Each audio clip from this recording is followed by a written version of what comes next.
Labas, jeigu matai šį video, vadinasi tavo rankose yra kūrybinis rinkinukas nykštukas.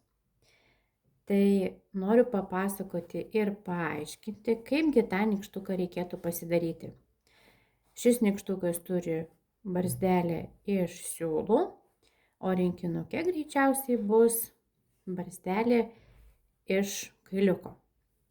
Tai rinkinuke turėtų būti pagrindas nykštuko, barzdelė, kepurytė, užpildas, nosis, štai turėtų būti tokia, ją reikėtų gražiai iškirpti. Turbūt bus kamuoliukai, kurie suteiks nykštukui svorio, kad jisai stovėdamas negriuvinėtų. Štai kaip šitas griuvinėja, tai pripylus į užpakaliuką štai čia šių akmenukų nykštukas stovės. Taigi pradedam darbelį. Kepurytė. Kepurytę galima uždėti nykštukui taip, kaip patinka. Ant galiuko greičiausiai galim prikabinti kokį nors burbuliuką, kaip štai šitas nykštukas turi. Arba kažkokia sagytė, kuri įdėta yra rinkinuke. Tai štai kepurytė jau dažniausiai bus tokia paruošta. Mes ją padedam į šoną. Ir štai dabar reikėtų iš štai šitą pagrindą, va čia per tą skylutę pripilti šitų akmenukų, burbuliukų. Jie yra sunkus, tai tiek, kiek yra įdėta rinkinuke. Vėliau iš šitą nykštuko pagrindą mes turime pridėti šitų kamuoliukų, kurie yra minkšti kaip pūkas ir padarys mūsų nykštuką tokį minkštą.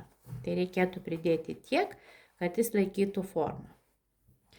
Ir tuomet, kai mūsų nykštuko kūnas yra paruoštas, jisai tvirtai stovės ant stalo, mes jį atidedam į šoną. Ir ką reikėtų padaryti toliau, tai pasigaminti nosį. Tai kaip mes dabar gaminam nosį? Pasiėmus mūsų iškarpėlę, jinai bus apvali, ar ne? Reikėtų dygsniukais susidygsniuoti, bet prieš tai mes išsikerpam štai taip aplinkui per nubrėžtą liniją. Šitų mums nereikės šiukšlyčių. Ir pradedam dygsniuoti. Dygsniukai turi būti maži. Štai taip, po truputį susidygsniuojam. Reikia aplinkui. Tuomet, kaip aš esu jau susidygsniavus, aplinkui išeis toks blinukas. Reikia po truputį jį sutraukti ir į šitą mūsų blinuką sutrauktą mes turėtumėm įdėti štai šitų kamuoliukų. Reikia dėti labai daug, negailėti, dirbti pirštukais, kad mūsų nosis būtų tokia tvirta, kaip bulvytė. Ir aš va truputį prilaikydama tą siūlą traukiu. Štai mūsų tokia nosytė, man atrodo, kad dar norėtųsi daugiau įdėti. Mes va taip labai stipriai prikišam. Prikišam tų minkštų kamuoliukų ir užtraukiam. Dabar, kad mums šita nosis nepabėgtų, mes turėtume čia ją susiūti. Susiūsim, kad būtų skylutė kuo mažesnė. Va štai taip. Ir nepabėgtų visi kamuoliukai. Ir nosytė jau tokia pakankamai tvirta. Va štai. Gavosi mūsų nykštuko nosytė. Dabar mes turime barzdą. Ta barzdytė, ar ne, bus iškirpta. Ir dabar mes žiūrim, kai mums bus nykštukas jau prikimštas, mes žiūrim, kurioje vietoje ta barzdelė turėtų būti.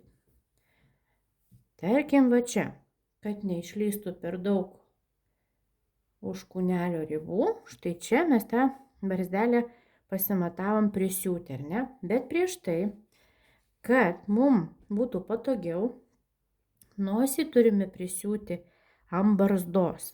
Taip, kad jinai nebūtų aukščiau negu barzda. Štai taip. Ir gerai su adatėlė per kitą pusę dygsniukais mes tą barzdelę prisiuvam. Užkabinam truputėlį nosytės ir štai taip prisiuvam. Ir kai jau ta nosytė mūsų bus gerai prisiūta, ar ne, tada galima prisiūti barzdą prie pačio nykštuko. Štai taip. Ir visą čia mes prisiuvam, ar ne? Dabar jau mūsų, kai nosis yra, barzda yra, žinoma, kai jinai bus jau pilnai prikišta, tai bus ir forma kita kaip pa šitą nykštuką, ar ne? Ką mes turim pasidaryti, tai pasidaryti rankutės. Tai rankutės tikriausiai bus iškarpėlė ir tokia medžiagytė tvirta. Tai mes tą rankutę dedam štai taip ir apsipiešiam tokio ilgio, kokio mes norime, arba tiek, kiek yra šitos medžiagytės. Turėtų išeiti štai tokia rankutė. Tai bus abi pusės vienodos, mums reikia 2 tokių rankyčių, aš įsikirpau vieną. Ir dabar rankytę čia galima pasiuvinėti pirštinytę, prisiūti kokį nors, nežinau, kailiuką, kažką tai tokio gražaus. Dabar turbūt po ranką neturiu, bet tarkim galima paieškoti, arba aš dabar greitai atsikirpsiu gabalėlį medžiagos. Tai aš tokia paėmiau kaip barzdelį. Ir va, pavyzdžiui, galbūt bus įdėta į rinkinuką, o jeigu ne, tai galima kažką tai ir kito įsidėti. Arba atkirpti gabalėlį viršaus barzdos. Tai pirštinytė galėtų būti, ar ne? Ir dabar žiūrim. Vieną rankytę prisiuvam ten, kur baigėsi barzda. Taip, rankytės turėtų būti. Jeigu rankytė išėjo truputėlį ilgesnė negu nykštuko kūnas, tai kad jau nebūtų taip, kad tos rankos kažkur labai pabėgė, mes pažiūrim, kurioje vietoje reikėtų prisiūti. Ir šitoje vietoje prisiuvam rankytę. Kada jau nykštukas turi formą, turi rankytės, barzdelę prisiūtą ir nosį, mes ant to nykštuko galim uždėti kepurę, ar ne? Ir kepurę reikia uždėti taip, kad nosytė vos matytųsi. Štai taip. Čia bus kita rankutė ir uždedam ant šio nykštuko kepurę. Ir kaip minėjau, galima tą kepurę papuošti tai, kas yra namuose nereikalingo. Gali būti kažkoks pamestas kaspinukas arba saga, kuri papuoš nykštuko kepurę.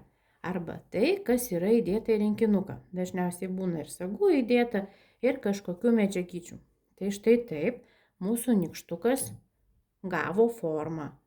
Šitas, kurį aš turiu, yra pasiūtas iš atliekų, tai yra džinsų gabalėlio, iš nereikalingų siūlų ir pamestos sagos. Ir gabalėlio nuo džemperio atkirptos rankovės, kurio nereikėjo ir buvo patrumpintas džemperis ir tiesiog gabalėlis liko.